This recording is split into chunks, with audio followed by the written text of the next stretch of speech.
উফ গৰম এচি এটা ল'বই লাগিব অ কালে দা মামা ক'ত গ'লা তুমি কানা নেকি এইটো দেখা নাই अबे साले ঐ মামা ঐ শুন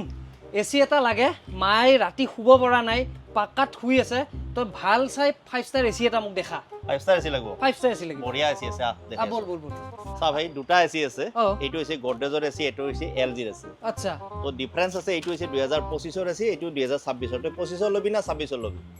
দামটো কোনটো কম দাম অবভিয়াসলি গডৰেজৰ দাম কম আছে তাতে 2025 ৰ আৰু এইটো হৈছে 26 ৰ তে এইটোৱে লওঁ এইটো কিন্তু লাইনৰ বিলৰ মেজৰ ডিফাৰেন্স আছে কেনেকুৱা তো চা আজিকালি ভাই 8 মাহ এসি চলে কাৰণ গৰমৰ দিন দীঘল হৈ গৈছে March April May June July August September October তো এই 8 মাহত না 6400 টকাৰ ডিফাৰেন্স আহিব দুটাৰ মাজত তো এটা মেজৰ ডিফাৰেন্স আছে বাপৰে অৱশ্যে সেইটো তো হয় তাৰে কাৰণে এইটোত লাইনৰ বিলটো বহুত ৰেহাই হ'ব তাৰমানে এইটো one time investment one time investment কাৰণ লাইনৰ বিলটো সদায় বাঢ়ি থাকো না অহা বছৰ সেইটোতো আৰু হয়। ইউনিট বাঢ়িব কিবা বাঢ়িব কি কবি আৰু উপায় নাই চৰকাৰখনৰ লগতো নোৱাৰিছোঁ সেই কৰ এইটোৱে ল'ম এতিয়া পটাপট পেক কৰি দি আজিয়ে লগাব লাগিব তই আজিয়ে ফিটিং আজিয়ে ফিটিং ভাই 9টা বাজিছে আজি উপায় নাই ভাই মই পইচা পেমেণ্টটো কৰি দিওঁ গুগল পে' স্কেনাৰ দি ফটাফট দি মায়ে ৰখি আছে বল বল বল ঠিক আছে ফিটিং হৈ যাব আজি